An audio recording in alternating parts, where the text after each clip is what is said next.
Je te crois, je te protège.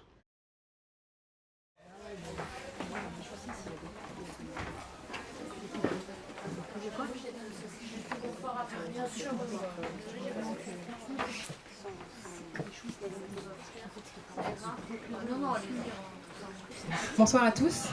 Bonsoir. Merci beaucoup d'être là ce soir, si nombreux et si nombreuses. Bienvenue à la Librairie de Paris. Je suis ravie et très honorée de recevoir ce soir Édouard Durand. Bonsoir.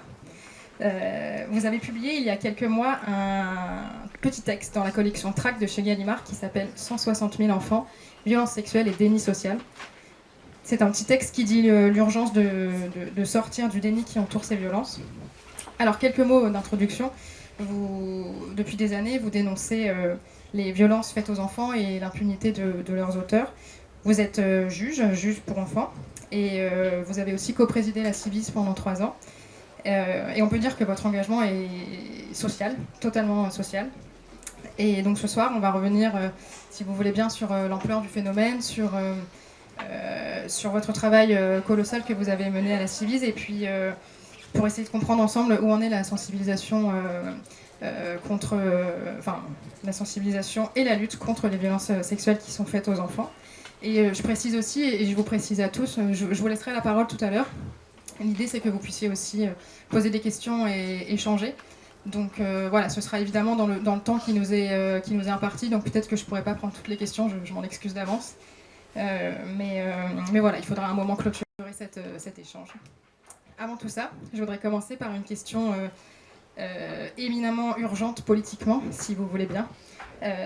Parce qu'avec la dissolution de l'Assemblée nationale, tous les travaux parlementaires sur la lutte contre les violences faites aux enfants sont à l'arrêt.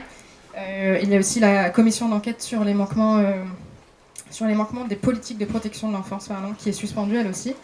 Et donc, pour entamer notre discussion, je voulais avoir votre avis, quelle est votre vision de tout ça, et comment vous recevez cette période très particulière politiquement.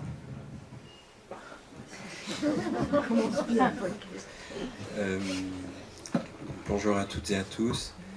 Merci beaucoup de votre accueil, de ce que vous avez dit. Je vous prie de m'excuser d'être en retard. Le train qui me ramène du tribunal de Pontoise s'est beaucoup arrêté dans beaucoup de stations. Et je vous remercie d'avoir attendu et d'être présent. Je suis comme la plupart des citoyens de ce pays, un petit peu sidéré de ce qui se passe, et à la fois inquiet du chaos, mais j'ai confiance en nous. Mais je suis inquiet quand même, mais j'ai confiance en nous. Alors vous ne me demandez pas pour qui je vais voter, mais j'ai pas entendu ça dans la question. Tout est suspendu. Tout est suspendu depuis très longtemps. Alors c'est suspendu officiellement pendant 3 semaines, depuis 10 jours. Mais tout est suspendu. La chose qui est la plus claire pour moi, c'est que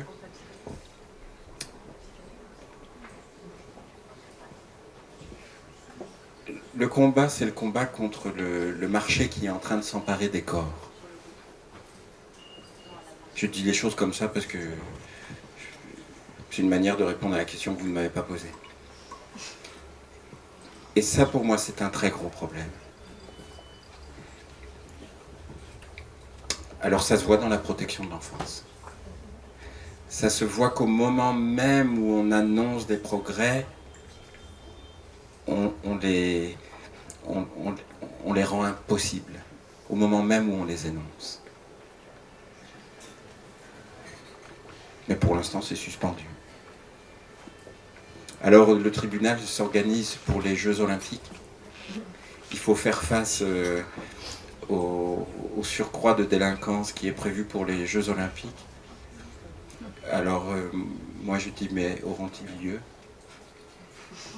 Et se passera-t-il pire? que les Jeux Olympiques. C'est difficile à imaginer. Merci pour cette belle réponse. Eh bien, si vous voulez bien, on peut reprendre depuis le début, c'est-à-dire que dans le tract que vous avez publié, vous remettez un peu les pendules à l'heure en redonnant des chiffres pour essayer de comprendre l'ampleur du phénomène et du coup l'ampleur du silence qui y est attaché. Vous parlez quand même au moins, puisque ce sont des chiffres qui seraient peut-être minorés, d'un enfant sur 10 ou de 5,5 millions de Français. Et vous dites aussi que 70% des plaintes en moyenne sont classées sans suite. Comment est-ce que vous expliquez cela et qu'est-ce que ça dit selon vous de l'état de la justice peut-être et surtout de la société ?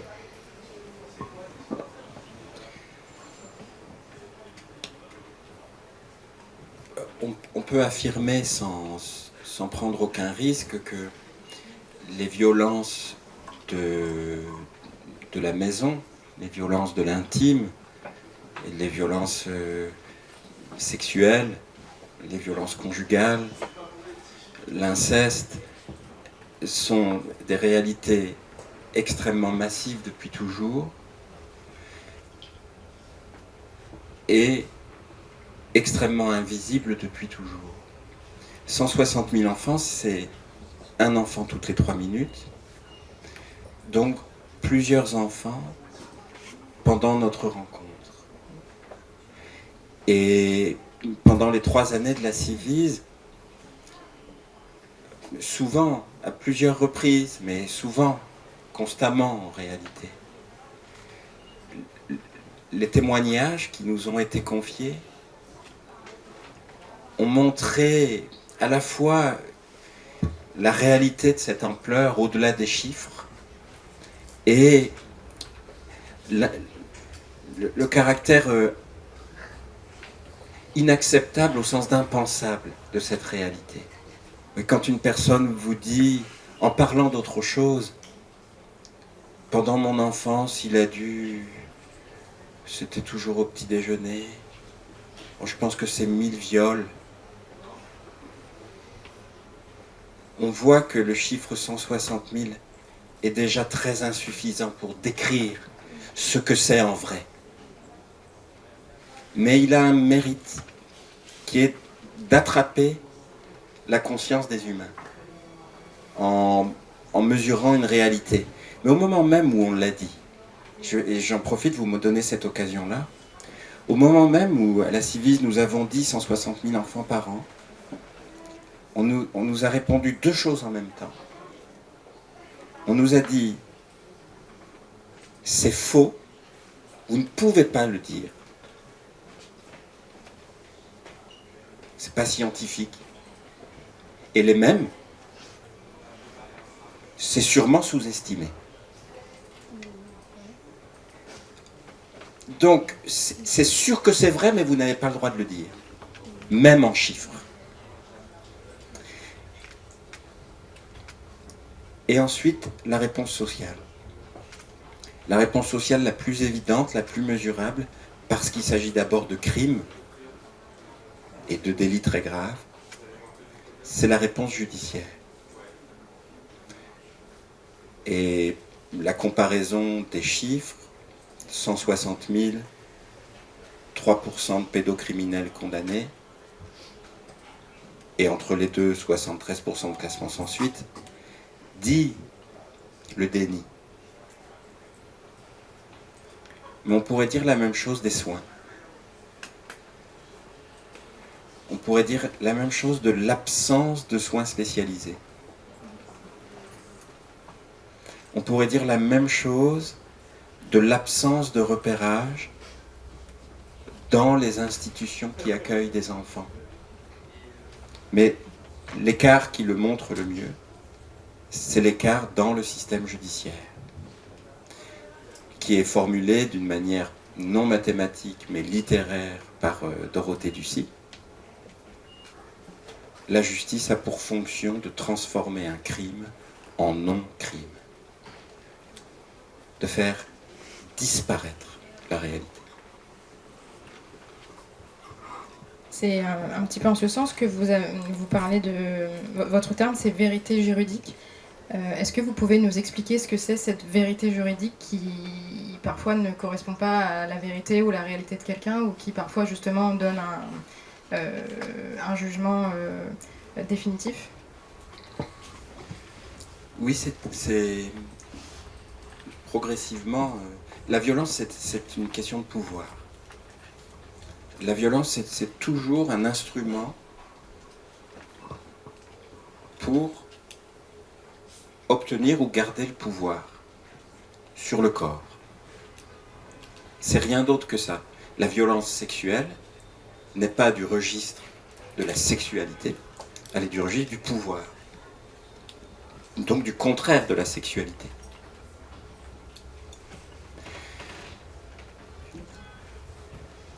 Si c'est une question de pouvoir, et si s'attaquer au mécanisme du viol et au mécanisme du déni du viol, c'est s'attaquer au mécanisme du pouvoir,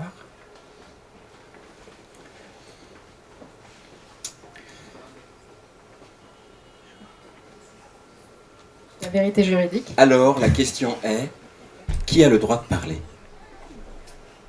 Qui a le pouvoir de dire ce qui est vrai ou pas vrai? Et si on parle de l'inceste, par exemple, qui dit qu'il y a inceste? Qui dit qu'il y a viol? La société ne dit pas il y a 3% de pédocriminels qui sont déclarés coupables et 97% de pédocriminels qui se promènent librement dans la rue. Elle dit il y a des innocents qui sont reconnus innocents. Qui est une instance légitime de parole? Certainement pas les enfants victimes de violences sexuelles. Certainement pas les parents protecteurs, le plus souvent les mères protectrices, ou les adultes protecteurs de manière plus générale. Ce sont toujours des experts qui détiennent un pouvoir. Et pour faire fonctionner ce pouvoir qui invisibilise le viol, je pense qu'il y a ce que j'appelle dans le tract des réalités alternatives. Et d'ailleurs, je pense que parmi nous, il y a des personnes qu'à la Civis nous appelons des mères en lutte. Il y a des enfants qui sont devenus des adultes et qui, dans leur enfance, ont été victimes de ces violences. Des personnes en chair et en os qui savent bien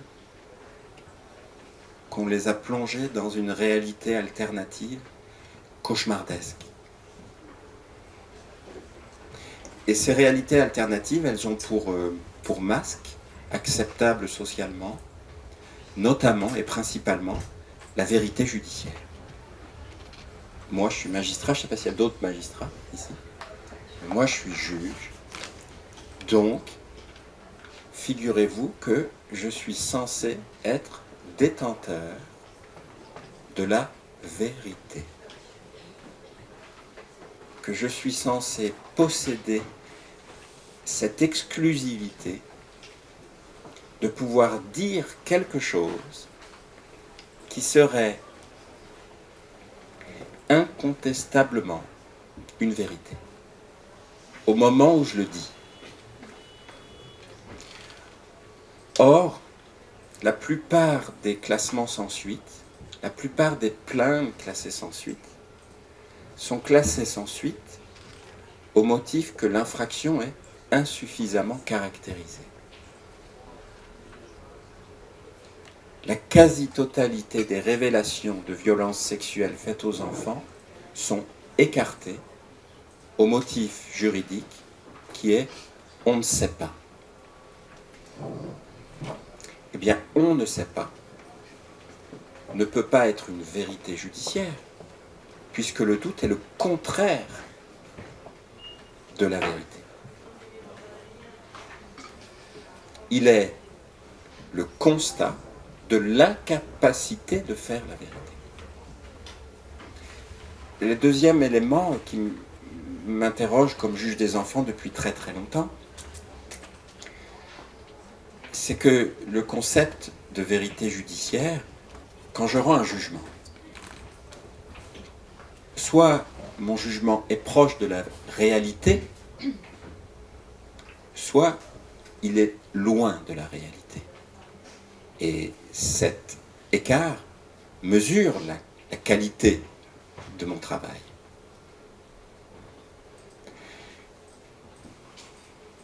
Or, moi, comme juge des enfants, j'essaye toujours de penser à partir de ce que peut se représenter un enfant, de ce que je vais lui dire, et de ce qu'il va vivre avec son corps d'enfant, ses émotions d'enfant, ses pensées d'enfant, ses représentations d'enfant, de ce que les instances légitimes de discours détentrices d'une vérité dite judiciaire vont lui dire. Or, le postulat raisonnable, indubitable, est que l'enfant violé a été violé.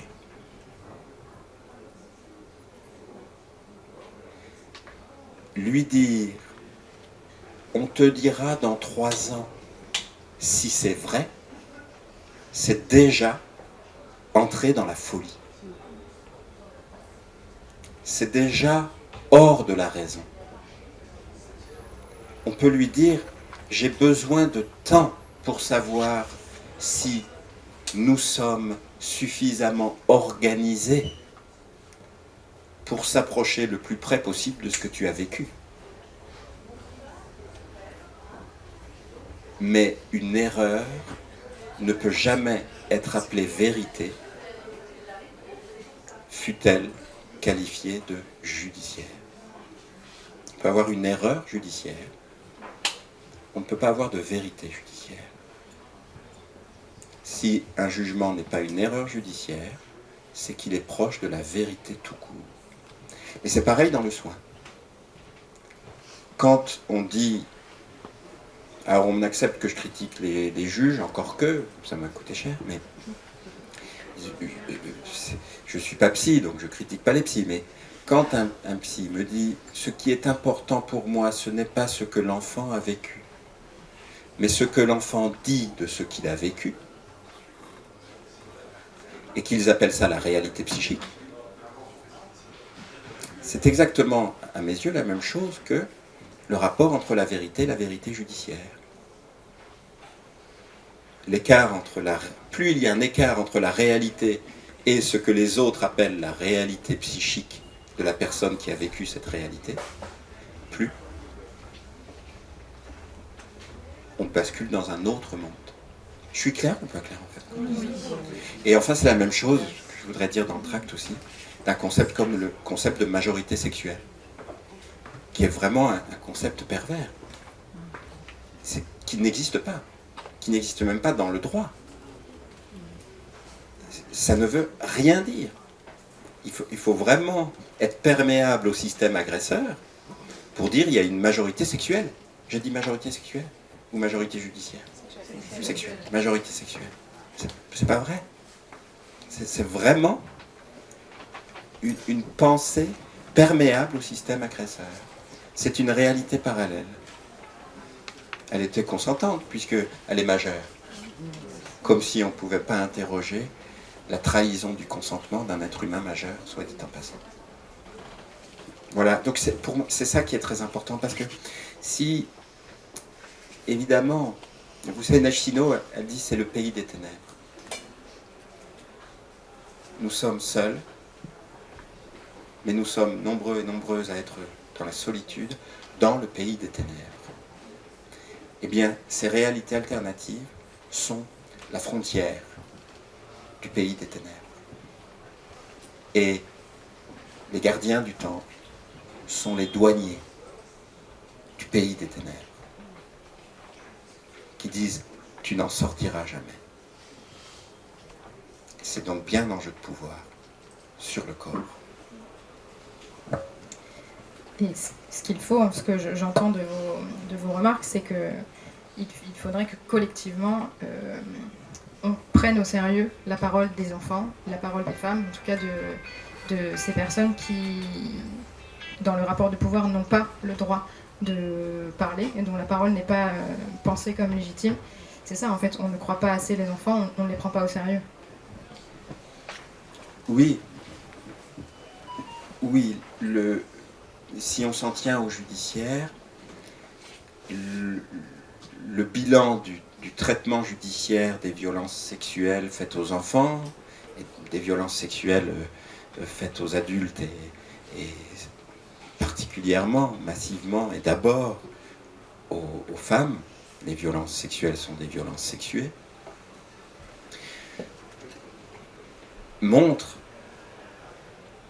que ce ne sont pas les enfants victimes qu'on cherche. Montre que ce ne sont pas les femmes, les hommes adultes victimes de violences sexuelles que l'on cherche, à qui on pense. On cherche les enfants menteurs, les enfants manipulés. On cherche les hystériques. On cherche les manipulatrices. On cherche les personnes qui se vengent, les personnes qui n'assument pas. On les trouve. Croire, ça veut dire aussi dire clairement de quel côté on est, ce qu'on veut. Est-ce que, une fois que le bilan est fait, 73% des plaintes sont classées sans suite, on dit ben, ça marche bien. Parce que si le juge le dit, c'est que c'est vrai. Forcément. C'est bien la preuve que c'est vrai, puisque c'est un juge qui le dit. Donc, le système fonctionne. Ou bien alors, on accepte de dire, c'est la preuve que le système fonctionne à l'envers. Et si c'est le cas, je pense que c'est ce qui nous réunit, il n'y a qu'une seule action possible. Croire l'enfant qui révèle des violences pour ce qui concerne les violences sexuelles faites aux enfants. Mais je pense que c'est même le minimum de loyauté. Puisqu'aujourd'hui, dans la société, je pense que plus personne n'assumerait, au moins publiquement, un discours qui dirait « Si vous êtes victime d'agression sexuelle ou de viol, ne le dites à personne. »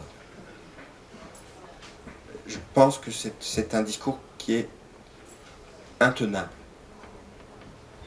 Donc si le discours collectif, social et public est « si vous êtes victime, dites-le », la contrepartie est, l'implicite est « si vous le dites, nous vous croirons ». Sinon,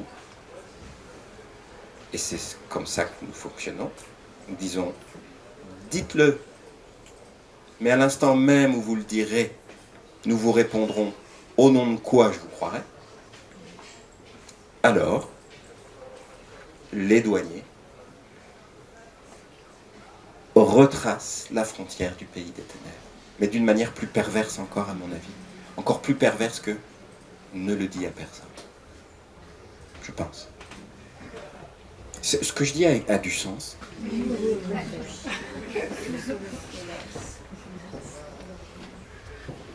Vous donnez quand même un petit espoir. En tout cas, on a quand même l'impression à vous entendre qu'il y a une avancée dans la prise de conscience, puisque vous le dites maintenant, un discours qui dirait ouvertement « ne dis rien à personne » est totalement inacceptable. Donc c'est que les consciences commencent à accepter d'entendre, puisqu'il s'agit de... en fait, à vous lire, j'ai l'impression que vous nous dites très clairement que la société sait, mais qu'elle ne veut pas encore dire qu'elle sait, ou en tout cas prendre les mesures nécessaires pour dire qu'elle sait, puisque finalement, comme vous le disiez, ça protège, c'est un système qui protège les dominants, ceux qui ont le pouvoir, en général des hommes qui prennent possession du corps des femmes et des enfants. Donc tout ça, pour moi, votre notion de déni social, elle est vraiment très systémique. En fait, c'est pas anecdotique, c'est pas un fait divers, c'est tout un système qui est en place pour protéger les puissants, pour protéger les gens qui ont le pouvoir. Oui. Oui, je pense que ça peut se dire d'une manière aussi simple et limpide. L'hésitation est de savoir si c'est une complicité active. J'espère qu'un jour je ferai partie des dominants. Donc, dans cette hypothèse que les dominants conservent le pouvoir, je l'aurai aussi. Ou bien une complicité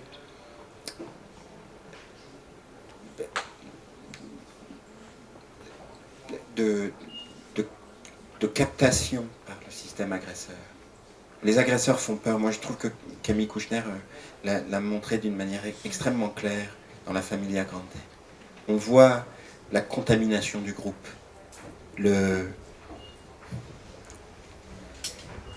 C'est pour ça qu'on dit tout le monde savait. Parce qu'on est là, spectateur, et on a peur, on ne sait pas quoi faire.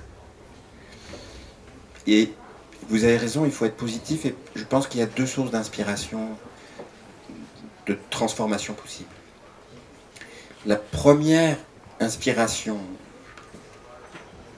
de transformation positive possible, ce sont les 30 000 témoignages de la Civis, qui ont, je ne sais pas comment dire, mais en ce qui me concerne personnellement,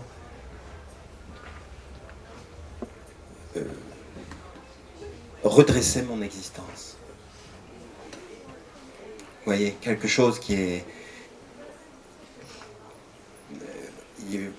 Là, tu es devant des êtres humains à qui tu dois un respect qui est immense. Vous parlez de leur dignité d'ailleurs, c'est un très joli terme, je trouve. Oui, et qui est parfois contesté. On dit dignité parce que ça a une connotation morale, mais je suis heureux qu'il vous plaise. Oui, l'agresseur a toujours déjà perdu. Je crois, j'ai vu ça aussi. Il y a quelque chose qui est intouchable. Et moi, je suis témoin d'avoir rencontré ces personnes. Et c'est une source d'inspiration d'une transformation possible. Et la deuxième, c'est que ces 30 000 témoignages, et donc toutes ces personnes, à la Civis, il n'y a pas que la Civis dans la vie, hein, mais l'effet social et politique même de la Civis, ça a été l'expression publique d'un rassemblement. Et donc d'une puissance qui est face au pouvoir de ne rien changer, de dire on vous a vu. Et le pouvoir peut beaucoup de choses, mais il ne peut rien contre ça. Donc c'est un facteur de changement. Regardez la loi d'avril 2021, sur la loi dite seuil d'âge, qui a ses imperfections, comme toute action humaine. Et cette loi, les douaniers, les gardiens du temple, ont dit pendant des années, c'est impossible. C'est contraire à tous les principes. Le monde s'écroulerait. Et puis finalement, il a fallu monter les quelques marches de la tribune de l'Assemblée nationale pour dire j'ai toujours voulu cette loi. Et je vous demande de la voter. Moi, j'étais content. Parce que les gardiens du temple, ils ont été obligés de dire j'ai toujours été d'accord. Donc on voit qu'on peut y arriver. À un moment donné, le réel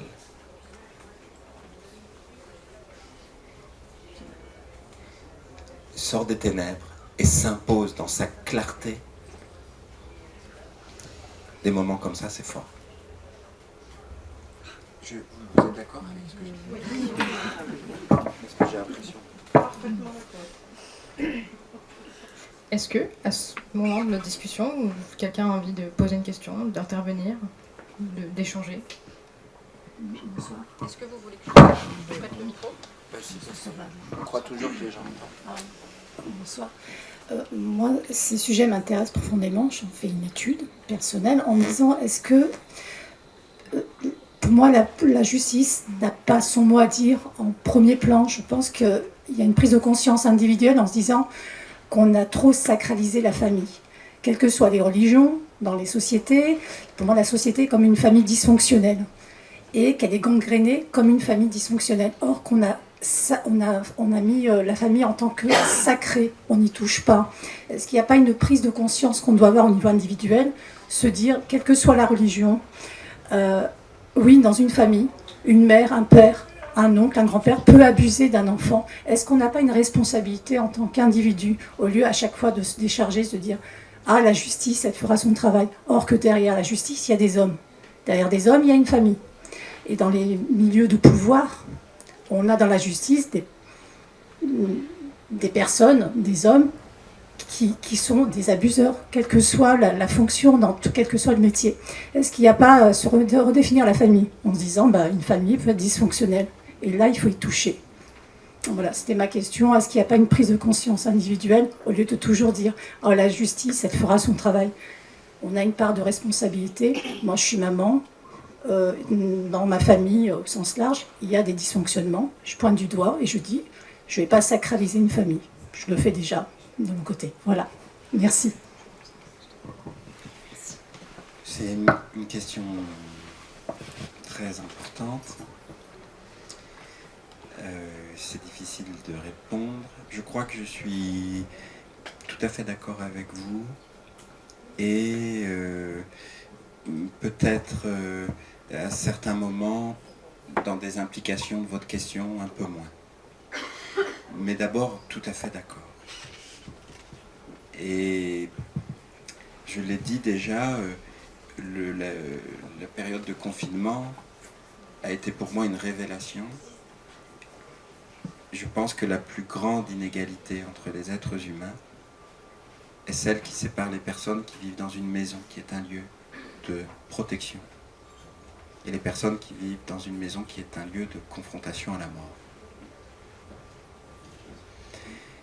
Et je suis d'accord avec vous parce que il a fallu des siècles et des siècles et des siècles pour parvenir à penser qu'il était légitime d'entrer dans les maisons des autres pour garantir que la loi y était respectée. Ce qu'on a très longtemps pensé, c'est que le respect de la loi dans la maison était un pouvoir absolu et qu'on appelait loi l'arbitraire du titulaire de la puissance, l'homme, mari et père.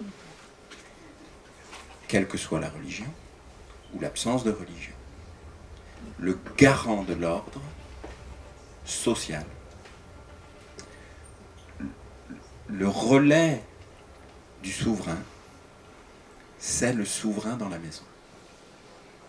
Et ça n'est d'ailleurs pas du tout étonnant qu'au moment où il y a des transgressions de jeunes garçons dans l'espace public, on nous ramène des évocations de la puissance paternelle.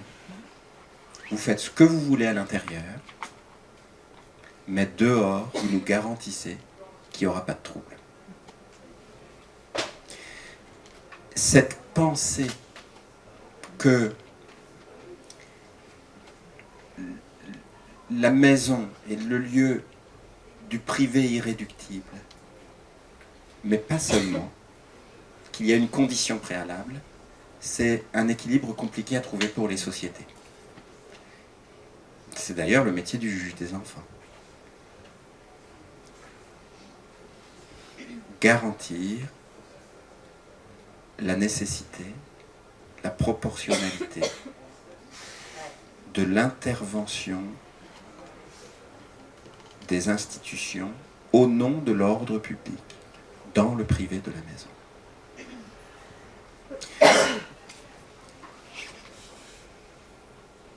Là où j'ai des points de vigilance, c'est que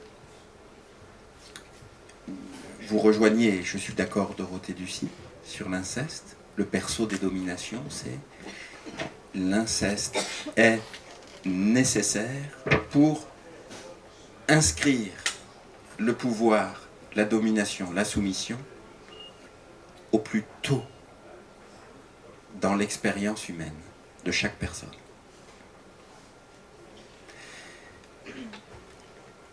Le point de vigilance j'ai deux points de vigilance, c'est que ce système, hein, vous dites il y a des familles qui... Ce système agresseur est identique partout, même quand c'est pas de l'inceste. D'ailleurs, la SIAZ, pour les violences sexuelles dans l'Église, a eu recours à l'inceste pour dire c'est pas la famille, mais c'est pareil, il y a quelque chose qui est commun. C'est pas commun parce qu'il y a quelque chose d'absolument spécifique dans l'inceste, mais il y a un fonctionnement. D'ailleurs, on dit mon père, Judith Godrèche, pour le cinéma, dit la famille du cinéma est une famille incestueuse ou quelque chose comme ça. Je ne veux pas trahir sa parole. On pourrait dire pareil du sport. Le système agresseur, c'est ça. Et le dernier point de vigilance, c'est que le marché, de mon point de vue, le marché s'empare des corps, le marché va jusque-là. Moi, je pensais, quand j'étais enfant, je pensais pas à tout ça, évidemment, mais je pensais pas qu'on vivrait tout ça sur l'extension du domaine du marché. Le marché s'empare des corps en réduisant les personnes à des individus atomisés. La famille, le syndicat, l'association, le parti, ces groupes sont aussi des remparts qui rassemblent contre l'atomisation qui nous vulnérabilise. Vous voyez ce que je veux dire? Je suis clair. Et donc, je pense qu'il faut faire attention au nom de la protection, à pas isoler les personnes.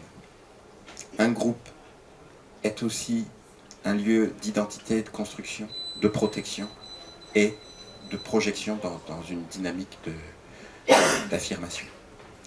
Et enfin, c'est sorti. Désolé. Merci, peut-être qu'on y reviendra tout à l'heure.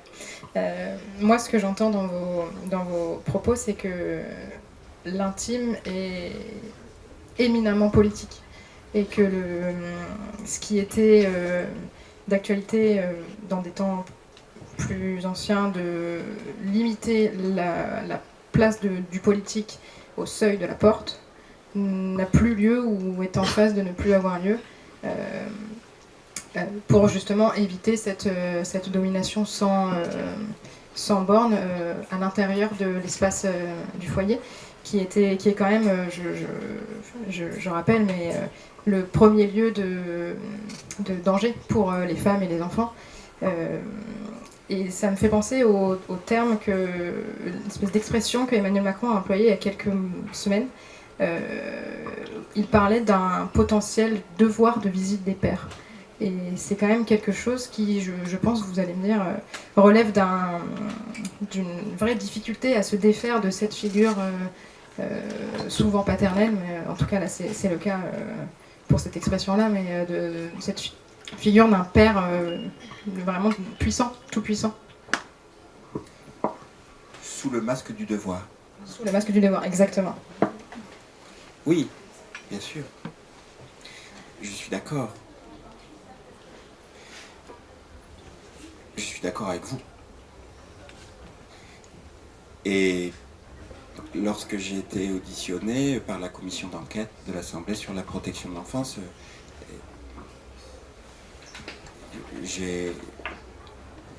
cru utile de rappeler que dans les témoignages de la Civise, mais aussi dans d'autres témoignages, il faut lire Christine Angot par exemple, on voit que c'est au moment de l'exercice du devoir, par exemple la reconnaissance, qu'il y a le passage à l'acte incestueux. C'est faire courir des risques incalculés que d'habiller en devoir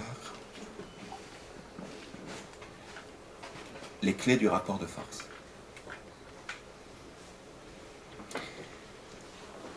Et ça renvoie à ce que vous avez évoqué avant sur l'intime et le politique. Alors, si on dit le privé est politique, l'intime est politique, là, on va tout de suite voir surgir des gardiens du temple qui vont dire « Est-ce que vous savez ce que c'est que le totalitarisme ?» Et ni vous, ni moi, ni nous ne disons « Tout est politique ». Nous ne disons pas « L'intime n'existe pas ». Il doit être justifié, validé, contrôlé. Je pense que ce que nous disons, c'est pour qu'il existe comme intime, le préalable est de le penser comme cadre politique. C'est-à-dire que la liberté n'existe que dans un cadre. Sinon, c'est un rapport de force. Et quand je vous écoutais, je pensais à Lacordaire, entre le fort et le faible, entre le riche et le pauvre, entre le maître et l'esclave.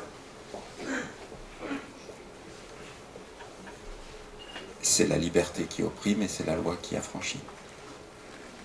C'est en ce sens-là que l'intime est politique. C'est en ce sens-là que le basculement de la puissance maritale et paternelle à l'autorité parentale a été une révolution dans le fait d'évincer toute légitimité à la violence dans les rapports intimes. Et je pense du coup que c'est, oui, en ce sens-là que l'intime est politique. Si on ne prend pas en compte les rapports de pouvoir, si on les pense comme exception, si on les pense a posteriori, rétrospectivement, et qu'en plus rétrospectivement, on dit on n'en sait rien, alors l'intime est politique, au sens de consentement à la loi du plus fort. Il n'y a pas d'intime non politique. Il n'y a pas de privé non politique. Il n'y a pas d'absence d'emprise d'un système. C'est une ruse du marché. La main invisible, elle a beau être invisible, c'est une main. Et c'est une main très puissante et fermée. Il n'y a pas d'absence de diffusion d'un discours qui valide l'agression ou qui la contient. Soit on regarde l'agresseur aller vers la victime et on dit « je ne peux rien faire, ça mettrait en cause la liberté ». Soit on dit « je n'ai pas le choix, je dois intervenir » et on protège la liberté. Mais du coup, c'est très politique. Oui, bien sûr que c'est très politique. Est-ce que l'un ou l'une d'entre vous a envie de réagir ou de poser une question? J'aimerais bien que quelqu'un me dise si ce que je dis a du sens ou pas, parce que j'ai un doute sur...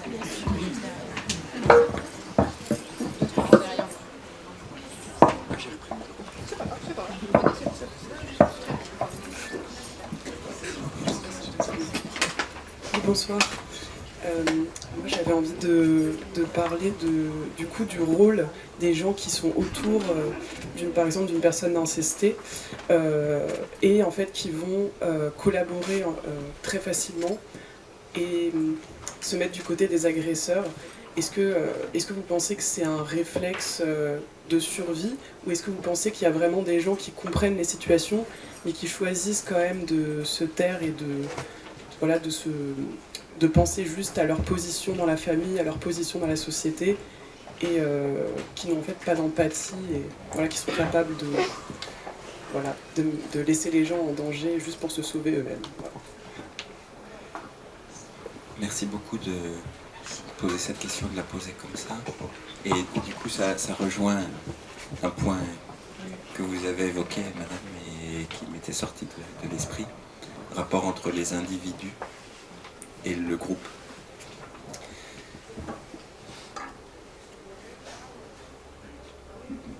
Toutes les hypothèses sont vraies de mon point de vue. La complicité active, la complicité par égoïsme, autoprotection, la passivité par peur, la paralysie. C'est difficile de protéger un enfant quand on a les mains liées.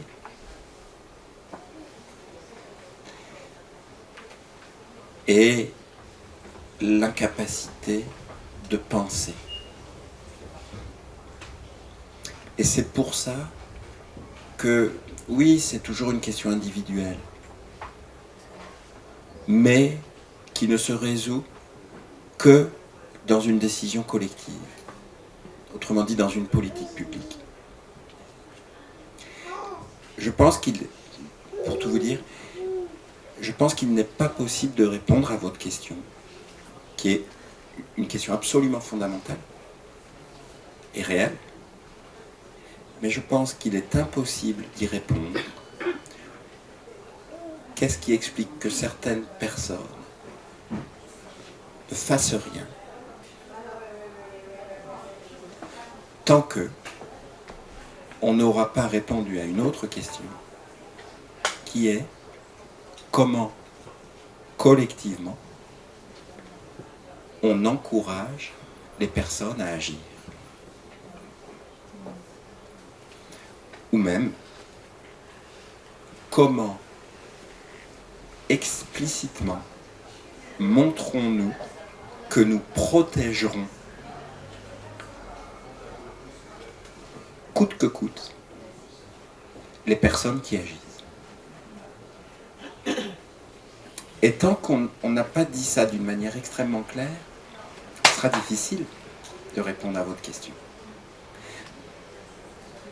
Et donc, si je reprends, parce qu'évidemment, je pense d'abord aux mères en lutte, aux mères protectrices. Il n'y a pas que des mères protectrices. Il y a des mères qui sont l'agresseur. C'est rare, mais c'est une réalité indiscutable. Comme il y a des braqueuses de banque. Mais les braqueurs de banque sont des hommes. Mais il y a des braqueuses de banque. Et donc il y a des mères incestueuses. Il y a des mères complices de pères ou de beaux-pères incestueux. Le plus souvent, quand un enfant est victime d'inceste commis par une femme, cette femme est complice d'un homme qui est l'instigateur de la violence sexuelle.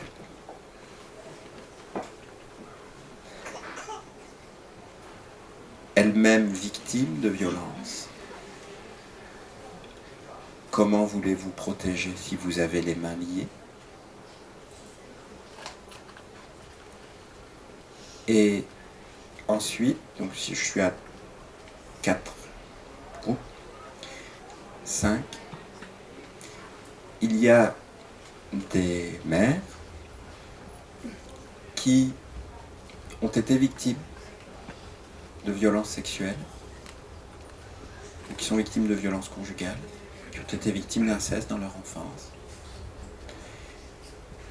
et dont la souffrance de leur enfant victime, sous leurs yeux, provoque une dissociation traumatique. La souffrance, le visage de l'enfant victime est dissociant. Et puis enfin, il y a les gens comme vous et moi, les gens comme nous, qui, ne peuvent pas imaginer que ce soit possible.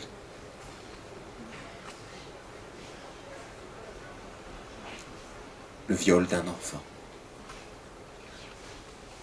Ne peuvent pas imaginer que les personnes en qui elles ont confiance sont coupables de ce crime, qui sont sidérées par la prise de conscience que c'est vrai. Et il faut entre 1 seconde et 10 jours pour retomber sur ses pieds.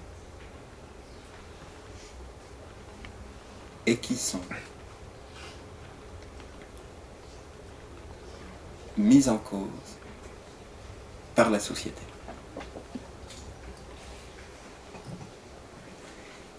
Et donc, quand on est témoin non complice des violences sexuelles faites aux enfants, on a 2 possibilités mauvaises. Ne rien dire et dire. Si vous ne dites rien, vous êtes complice et la société vous le reprochera. 40 ans plus tard, disons, tout le monde savait, même vous. Si vous dites, la société vous le reprochera tout de suite en vous disant menteuse. Et donc votre question m'a évoqué les mères, mais je pourrais. Moi j'ai accompagné des médecins, chambre disciplinaire des conseils de l'ordre.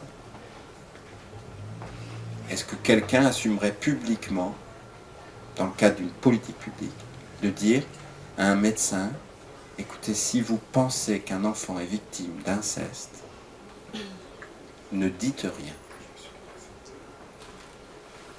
Non, le discours est limpide. Vous faites un signalement. Et bien ensuite, il y a des médecins qui sont devant une chambre disciplinaire du Conseil de l'ordre, avec des orthopédistes, des gens qui ne sont pas dans la protection de l'enfance, qui ne savent pas ce que c'est qu'un enfant qui dit « je ne veux pas rentrer à la maison ce soir », qui disent « pourquoi vous avez écrit le signalement comme ça ? Et pourquoi vous l'avez envoyé au mail de la CRIP et pas au mail du procureur ? Pourquoi vous l'avez envoyé au mail du procureur et pas au mail de... » Mais vous faites ça à un médecin. Le message est reçu par 1000 professionnels autour. Faites ça à un parent protecteur. Le message est clair. Oui.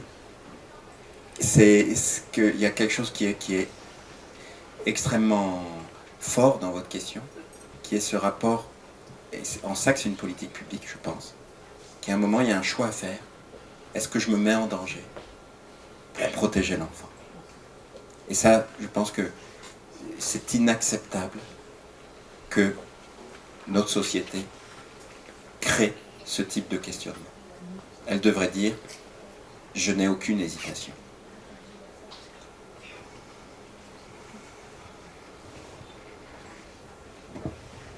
Est-ce que quelqu'un d'autre veut réagir ? Alors, je vais essayer de vous faire passer le micro pour que ce soit très clair pour tout le monde. Si. Ce sera plus facile pour tout le monde.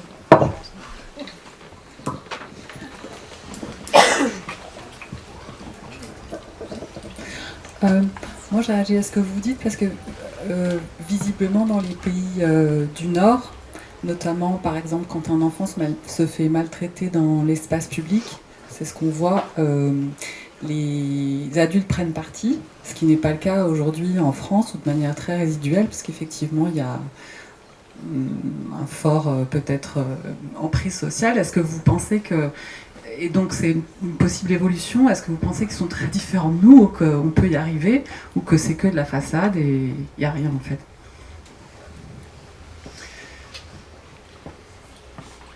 C'est une autre manière de dire le privé est politique, le privé est social.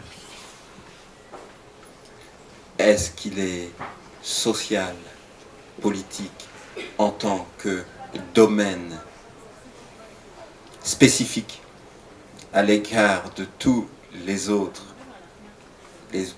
sphères sociales? La famille, c'est politique au sens c'est sacré, ou est-ce que c'est politique au sens elle doit fonctionner comme toutes les autres sphères de vie humaine? Je pense que il est possible de se mêler des affaires des autres dans la sphère publique et de transgresser la loi en rentrant chez soi.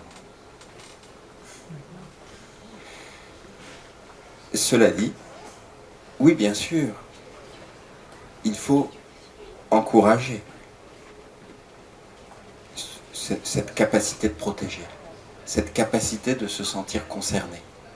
Mais c'est une politique publique.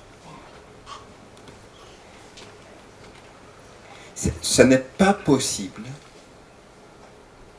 de porter ça tout seul. Et c'est pour ça que pour moi, ce n'est pas une question d'individu. Si on dit « moi je peux », moi d'ailleurs, vous êtes venu parce que j'ai écrit ça, donc moi je suis différent. Mais non, pas du tout. Je tiens à vous le dire. Personne ne peut être protecteur tout seul. C'est une action sociale. Alors si les pays du Nord, dans leur globalité, ont une politique publique qui rend possible ça, je pense que c'est transposable ici. La législation canadienne, par exemple, sur les besoins de l'enfant, est une législation qui va très loin dans l'affirmation des besoins fondamentaux des enfants, du caractère indiscutable, du caractère non subjectif de ce que c'est qu'un enfant et de la façon dont il faut prendre en compte les besoins fondamentaux des enfants. Et je pense que des législations comme ça sont des législations qui inspirent quelque chose de commun dans le regard qu'on porte sur un enfant. Et donc qui sont le préalable à ne pas être un spectateur passif quand quelque chose se passe dans la rue ou dans l'appartement à côté. Et pour être plus clair, nous on dit l'autorité parentale est un ensemble de droits et de devoirs ayant pour finalité l'intérêt de l'enfant.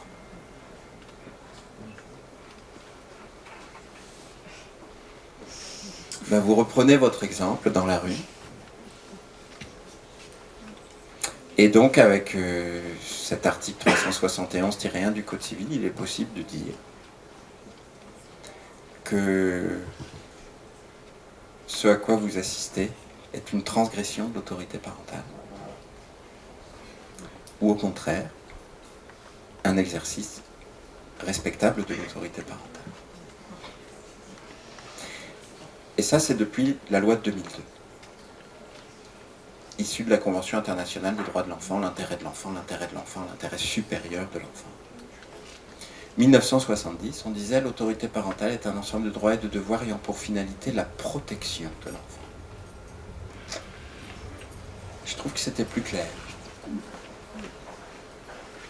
Et pour être plus clair encore, moi je dirais, bon, on va pas enlever l'intérêt de l'enfant, parce qu'on dirait, vous êtes contre la Convention internationale des droits de l'enfant, mais moi je dirais la protection de l'enfant. Et si on maintient l'intérêt de l'enfant, je dirais, c'est-à-dire la prise en compte de ses besoins fondamentaux. À commencer par le besoin de sécurité. On n'écrirait pas exactement comme ça, mais là, il y aurait quelque chose qui n'est pas discutable. Humilier, décider de l'emplacement du corps, ce serait très clairement hors la loi, de l'autre côté de la frontière. Est-ce que je suis clair dans cette réponse? Mais il y a le besoin de limite. Ça fait aussi partie des besoins fondamentaux des enfants. À 5 ans, tu es majeur et tu dois toi-même savoir. Ça, c'est la ruse aussi du marché qui est débrouille-toi. Voilà ce que je voulais dire. Je sais pas si c'est sûr. Je sais pas où est le micro. C'était long je comme pense réponse. qu'on peut prendre encore une question si. Est-ce que vous pouvez redonner le micro à madame tout devant? Merci.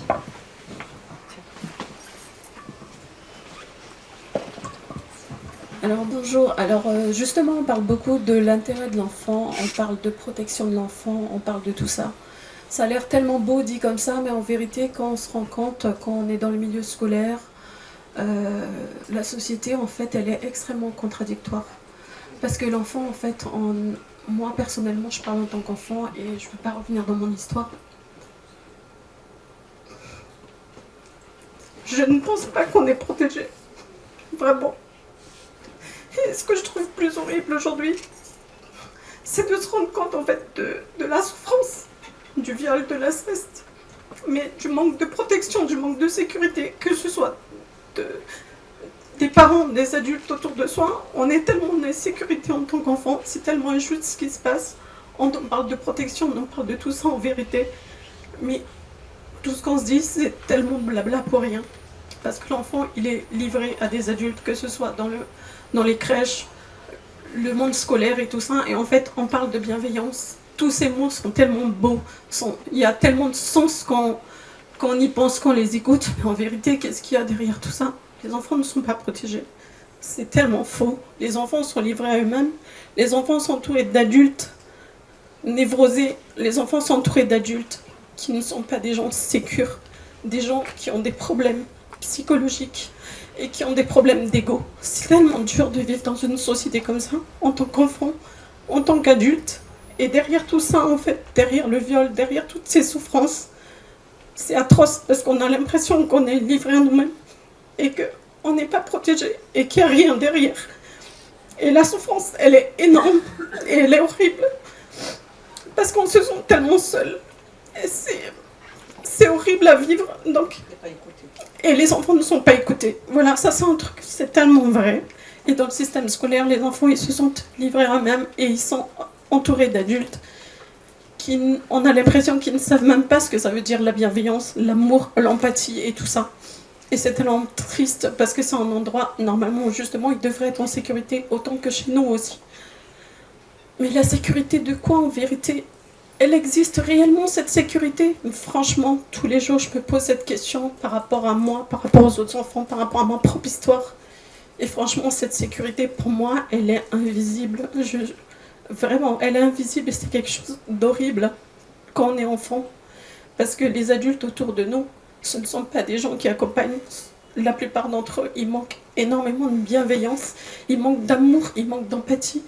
Et c'est parce que les enfants, ils ont besoin de règles, certes, comme vous le dites, ils ont besoin de limites, mais posées par des adultes sains et sécures. Et ça, malheureusement, franchement, dans cette société d'aujourd'hui, c'est extrêmement compliqué et c'est tellement injuste. Et ça fait peur, ça fait extrêmement peur, parce que toutes les histoires et tout ce qui existe et tout ce qui se passe, et franchement, je ne reviens même pas dans mon histoire, mais ma propre fille, elle a été attouchée dans un bus alors qu'elle allait à l'école. Sécurité, mais quelle sécurité?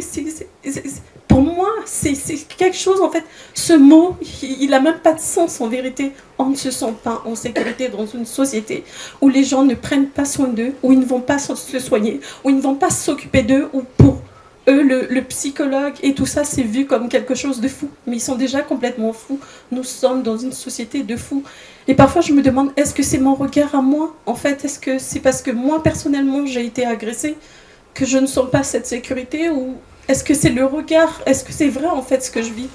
Je ne sais pas si c'est compréhensible ce que je dis. Je m'excuse de pleurer, mais c'est quelque chose qui me touche. Et je trouve ça tellement horrible que les enfants ne se sentent pas protégés. Voilà.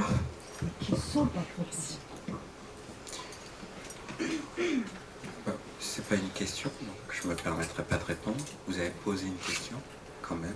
Vous avez dit un peu, est-ce que ce que vous dites est clair et est-ce que c'est juste? Et moi je réponds à ces deux questions. Ce que vous dites est, de mon point de vue, extrêmement clair et juste. Vous avez dit, est-ce que c'est moi? Peut-être. Peut-être que votre histoire à vous, elle vous rend lucide, empathique, bienveillante. Et vous avez dit une vérité essentielle. Il y a des gens bien sur la Terre. Il y a des gens bien. Il y a des... Et vous savez, dans les témoignages, souvent les personnes disaient j'ai pas été cru. Mais la policière, elle m'a cru.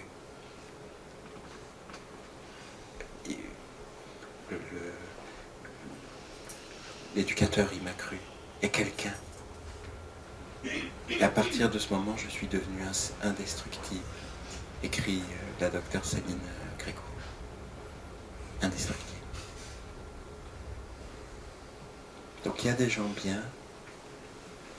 Mais pour moi, c'est une très très grande question que vous avez posée. C'est cette solitude absolue.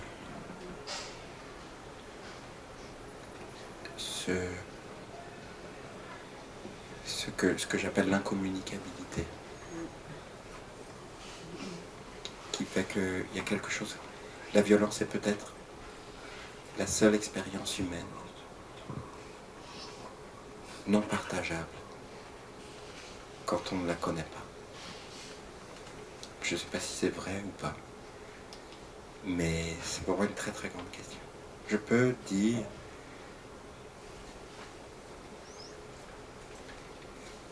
une parole appropriée à quelqu'un qui a une grave maladie que je n'ai pas eue. Je peux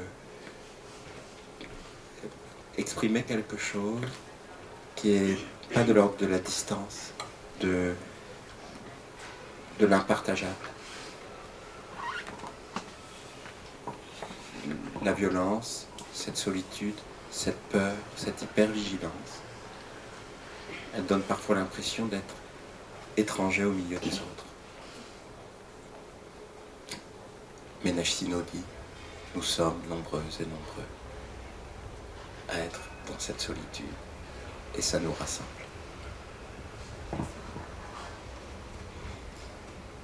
Et est-ce qu'un point qui permettrait de lutter contre ces violences, justement, Madame, vous en parliez du milieu scolaire, est-ce que c'est pas justement la formation de ces adultes qui sont bienveillants, qui sont empathiques, et de mieux les former pour mieux voir, pour mieux écouter, ça passe par le milieu scolaire, mais peut-être le milieu médical, tous les milieux en fait qui touchent de près ou de loin à l'enfance et qui ont un rapport avec l'enfance, qui permettrait justement une meilleure prise en charge et un meilleur accompagnement de l'enfant.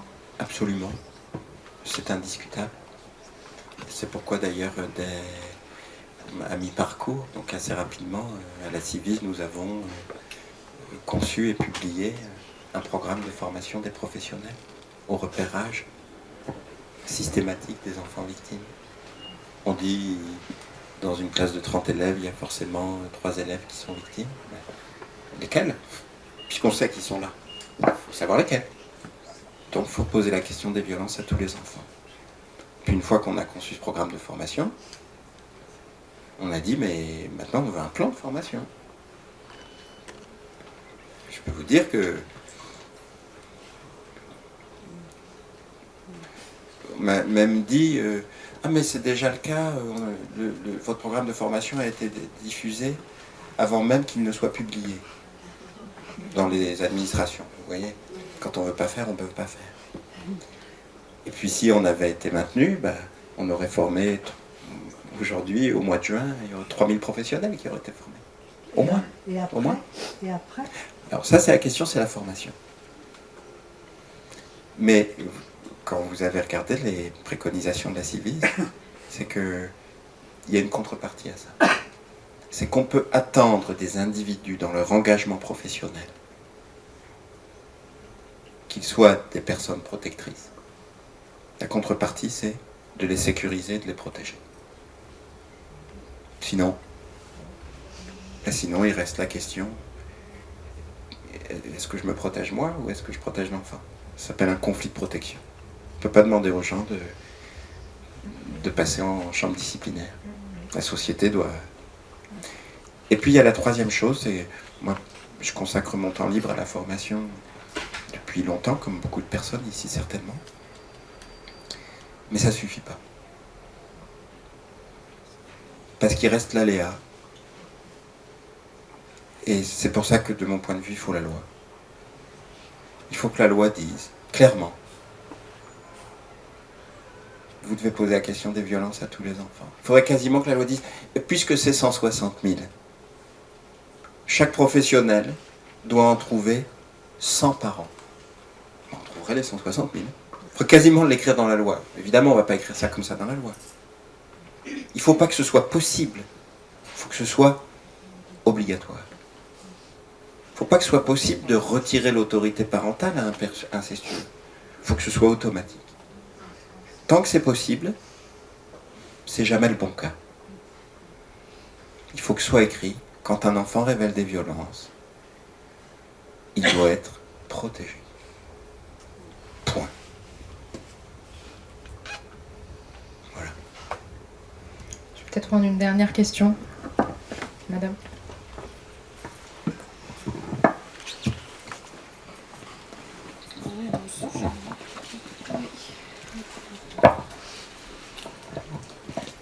Je vais le formuler comme une question.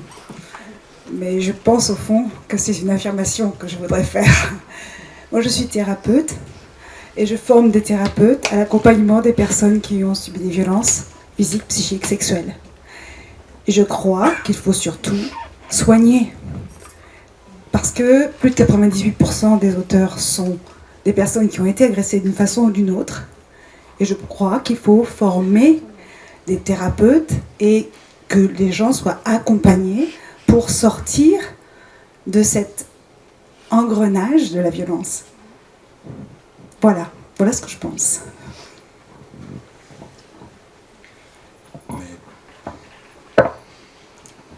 C'est une affirmation et je la partage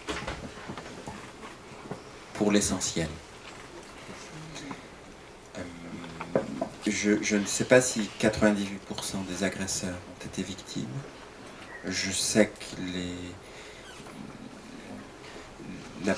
la part d'enfants victimes de violences sexuelles parmi les pédocriminels est assez flottante dans l'état des connaissances, plutôt un peu en dessous de la moitié, mais que toute violence confondue est sûrement plus importante. Ce que je sais aussi, c'est qu'en dépit de cela, la violence reste un choix. Si c'est un choix, ça veut dire qu'il est possible de ne pas être violent, même quand on a été victime.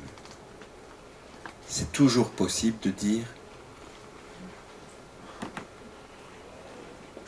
non, je m'interdis ce pouvoir. Et j'ai pas entendu ce que vous disiez. Mais... On peut quand même essayer de soigner. Et ensuite, c'est pas essayer, c'est un devoir. Et c'est, je suis d'accord, de la prévention primaire. Voilà. Mais les enfants victimes. Le risque, quand on a été victime de violence, le risque le plus élevé, c'est d'être victime à nouveau, pas d'être agresseur. Mais, effectivement, les soins spécialisés du psychotrauma est aussi de la prévention primaire pour éviter qu'une partie des victimes fassent le choix de la violence pour résoudre leur souffrance ou tenter de l'apaiser. Mais si c'est un choix, c'est que ça restera toujours un choix. C'est aussi un gouffre pour l'empathie. C'est la deuxième grande question pour moi. C'est l'acharnement du mal. La volonté persistante de détruire. Au-delà des justifications. Parce que si c'est un choix, ça veut dire que même quand on a été soigné, même quand on n'a pas été victime, on peut dire « ça m'appartient ». Je veux faire partie du groupe de ceux qui ont le droit de posséder le corps des autres. Mais sous cette réserve, vous avez raison dans votre affirmation. Les soins spécialisés sont la prévention primaire, et c'est exactement comme la justice, c'est inacceptable. Extrêmement coûteux financièrement, 10 milliards d'euros par an, et immoral de ne pas dispenser les soins spécialisés du psychotrauma. Bien sûr. Très bien, puis ensuite on va devoir clôturer la soirée. Bonjour. Je parle un peu de mon expérience. Je suis coach parental et thérapeute et je travaille, je fais des ateliers avec les parents au sein des établissements scolaires et je travaille beaucoup sur la prévention et j'ai des parents à chaque atelier, j'ai des parents qui sont en pleurs, mais vraiment désespérés. Ils ne voient pas le jour. D'ailleurs, une des mamans que j'ai, qui est avec moi, qui m'accompagne aujourd'hui, et non seulement ces mamans sont en grande souffrance, elles ne trouvent pas le mot, elles ne savent pas comment gérer leur vie, elles ne savent pas comment se comporter avec leurs enfants, elles ne savent pas comment se éduquer, de quelle manière, parce qu'elles n'ont pas eu ça, elles ont été agressées toute leur vie, sexuellement, par des parents dans l'autoritarisme. Donc c'est des parents qui sont marqués, mais par vraiment le fer rouge, voyez. Donc, à chaque fois que j'entame un atelier, je viens avec un sujet, je me retrouve avec un autre sujet et je me trouve à gérer des urgences, vraiment des urgences. Parfois, on ne sait pas comment gérer ces urgences. Et c'est vrai que ma tâche à moi, je suis beaucoup plus à l'écoute de ces mamans qui ont besoin, ils sont là, ils crient au secours, ils appellent au secours.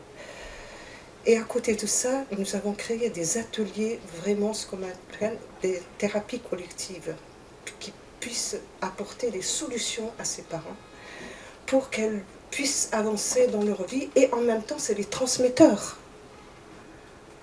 Alors, justement, ma question est comment faire pour pouvoir faire avancer ce projet sur lequel vraiment, par exemple, je travaille à Aulnay-sous-Bois.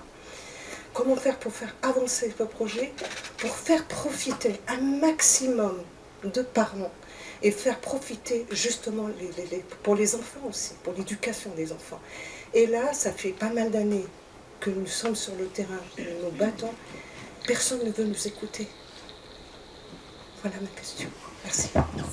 Merci beaucoup. Alors, je ne sais pas si je suis compétent pour vous répondre, parce que moi, je suis juge et pas psychologue ou psychiatre, donc je n'ai pas de compétences thérapeutiques, et donc je ne me risquerai pas à aller sur ce champ-là. Et donc oui, je pense que c'est très important d'orienter vers des professionnels spécialisés du soin et du soin spécialisé du psychotraumatisme.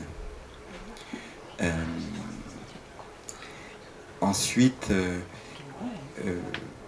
dans l'ordre de ce que disait votre voisine, ce que vous disiez, madame, et dans l'empathie, oui, ce sont des souffrances qui vont... La violence, la confrontation à la violence est une rupture radicale, la rupture radicale dans l'existence. Mais ça rend pas incompétent. Et donc ça rend pas incompétent dans la parentalité, ça rend pas incompétent socialement. Au contraire, parfois. Donc c'est pas figé dans un destin sans issue. Et on peut avoir été victime et être un très bon parent, un très bon père, très bonne mère, très bonne citoyenne, très bon citoyen, bien voter, allez voter. Et vous vouliez aussi... Je vais essayer de formuler ma question correctement, mais je voulais revenir au pouvoir judiciaire. Et moi, ça m'a beaucoup affectée quand vous disiez que les personnes qui sont censées intervenir après une parole d'enfant, et vous parliez de la vérité, ces enfants étaient crus, la parole était crue, mais on renvoyait l'enfant à un futur, dans 3 ans, on verra. Moi, c'est quelque chose qui m'a vraiment paralysée. Qu'est-ce qui pourrait faire évoluer ça? Est-ce que c'est une politique judiciaire assumée véritablement en inscrivant une loi en disant que la parole de l'enfant est crue, point barre? Oui. C'est ce que j'appelle une législation impérative. Et vous avez dit pouvoir judiciaire. Si, c'est très bien. Vous savez, la Constitution de la Ve République française, on dit il y a le pouvoir exécutif, le pouvoir législatif et l'autorité judiciaire. L'autorité, c'est moins que le pouvoir. Oui, la France n'a jamais aimé la justice. Peut-être à juste titre, parfois. Mais autorité, c'est un mot qui est bien aussi. C'est la loi qui doit dire qui on protège. Pas dire on peut. C'est bien que la loi me fasse confiance.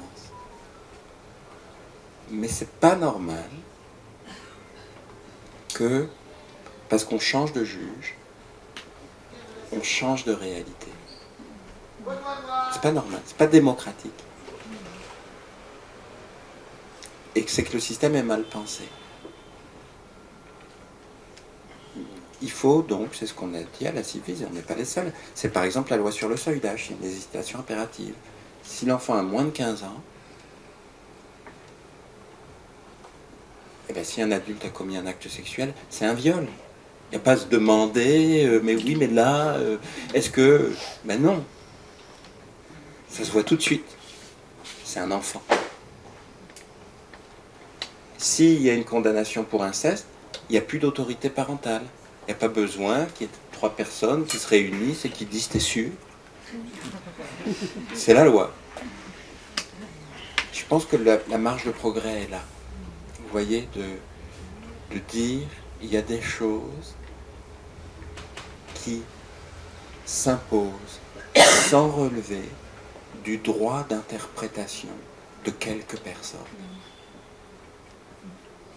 Ben, une fracture, je pense, je regarde la thérapeute là, si j'ai une fracture, on n'a pas à dire t'es sûr, non, on va, comme dit Muriel Salmona, hein, on soigne la fracture. Et bien si la fracture c'est le psychotrauma, on va pas dire, Muriel Salmona a dit, si on ne soigne pas le psychotrauma, on donne des antidépresseurs. C'est comme si on donnait des antalgiques à une personne qui a une fracture du tibia, sans soigner la fracture. Et donc elle continue à marcher avant que sa jambe cassée, et ça aggrave la fracture. Je ne dis pas qu'il ne faut pas donner des antidouleurs, je dis qu'il faut soigner la fracture. Et ça doit être par la loi. Et pour le pouvoir judiciaire, c'est pareil. On a dit ordonnance de sûreté de l'enfant. On a dit, quand il y a une enquête en cours pour inceste, le parent qui ne fait pas l'objet de l'enquête pour inceste, ne peut pas se voir reprocher de garder l'enfant chez lui. Il faut que ce soit interdit de dire une chose et son contraire. Est-ce que je réponds clairement à la question? Vous voyez, c'est la loi. Il faut que ce soit la loi. Sinon, si la loi ne peut pas tolérer l'aléa dans son interprétation. On ne peut pas voter une loi et dire elle peut ne pas être appliquée. Vous voyez? Je pense que ça, c'est trop, même insécurisant pour une société. Ça ne marche pas. C'est quelque chose qui ne marche pas. Voilà. Merci beaucoup. Oui, Bon, merci à toutes et à tous. Merci beaucoup de votre présence. Merci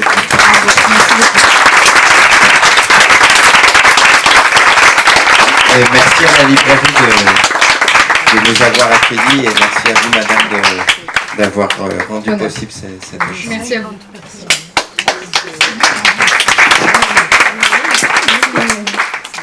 Excusez-moi, c'est pas une question. Est-ce que vous pouvez dire quelque chose, s'il vous plaît? Vous êtes en train de le faire. Je vais le faire sans le micro, mais c'est pas. Enfin, vous disiez tout à l'heure que les gens qui avaient témoigné, les 30 000 personnes, vous avez changé en tant que personne. Et je me demandais si vous saviez à quel point ce que vous faisiez changeait le destin des gens. Si vous saviez à quel point ce que vous faites nous soigne et nous permet de nous reconstruire et d'avancer et de penser des plaies qu'on imaginait ne jamais pouvoir guérir. Et je voulais vous dire merci parce que vous parlez de choses très difficiles, mais je pourrais vous écouter pendant des heures parce que vous êtes un des rares hommes qui en parle et ça redonne confiance, vraiment. Et voilà, enfin, je voulais vous dire merci.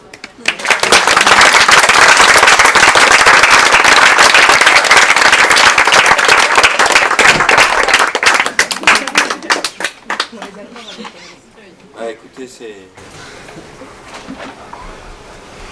Je suis tellement bouleversé par ce que vous dites que je l'accueille sans pouvoir répondre. Et puis la protection, c'est une chaîne. On est tous ces personnes-là. Il y a quelque temps, j'étais ici, Arnaud Gallet parlait de son livre « J'étais un enfant », et puis il y a tous les gens de soutien civisme, et là, on est ça ensemble. Mais j'oublierai jamais ce que vous voudrez vous dire. Non plus.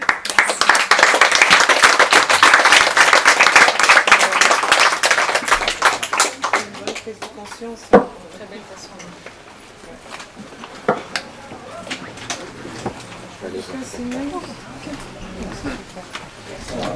Une petite délicate, je l'ai déjà, je suis délicate.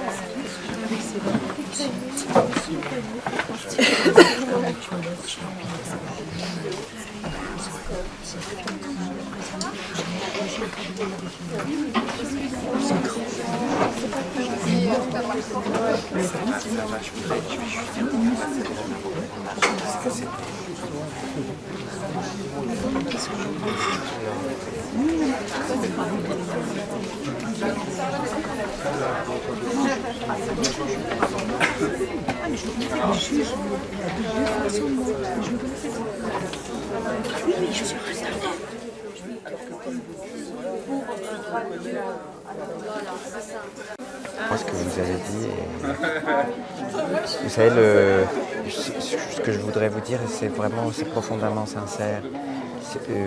De ce que vous venez de me dire, je l'entends comme...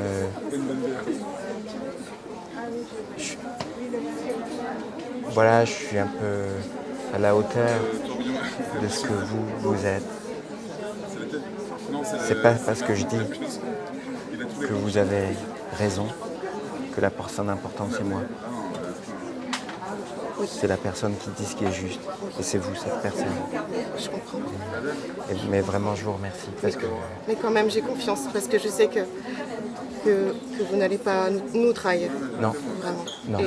Et que vous irez loin dans le combat. Oui. Ça, c'est... Et je sais que c'est difficile de tout porter sur vos épaules. Enfin, que ça doit être un travail tellement immense que... en tout cas, non, je ne trahirai pas. Oui, ça je le sais. Il y a beaucoup de joie, beaucoup de vie dans ce que je suis en train de vivre avec vous là, maintenant, tout de suite à l'instant. Vous voyez, il y a tout. Il y a quelque chose d'imprenable dans la vie, ce que j'appelle la dignité, que vous avez en vous et que vous partagez. Et puis c'est même au-delà de la violence sexuelle sur les enfants. Alors moi, je vous ai découvert pour la première fois dans Envoyé spécial. Donc c'était au sein même de votre bureau. Vous aviez des enfants en face de vous qui parlaient de violence, de problèmes familiaux dans le sens large. Et quand je vous ai entendu, c'était comme une berceuse à mes oreilles. Et je me dis, si les enfants tombent sur vous, c'est possible pour eux de tomber sur d'autres personnes qui vous ressemblent, qui partagent vos valeurs. Exactement. Exactement. Il faudrait qu'on les voit plus, ces gens-là, mais ils existent. Hein. Oui. Ils existent. Oui, il y a des gens qui vous ont croisé aujourd'hui. Il y a des gens qui m'ont croisé. Il y a des gens qui vous ont croisé. C'est vrai. C'est vrai. Et vraiment, merci. Merci beaucoup. Merci. Merci. On a déjà la moi, je suis un peu plus. Excusez-moi.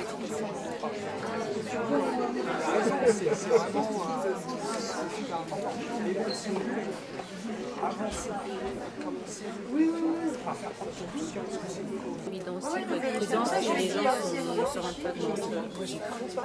Je trouve ça très formateur. Ça me touche beaucoup, merci beaucoup. Merci. Tu vois, je n'ai pas répondu. Par contre, là, elle a commencé un peu à me chauffer. Je lui ai dit, écoute, est-ce que tu vas commencer à me sonner, etc. Je parle dehors. Non, mais...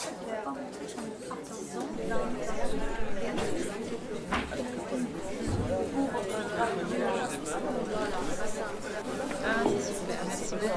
Merci à vous. Bonne continuation, merci. Au revoir. Au revoir.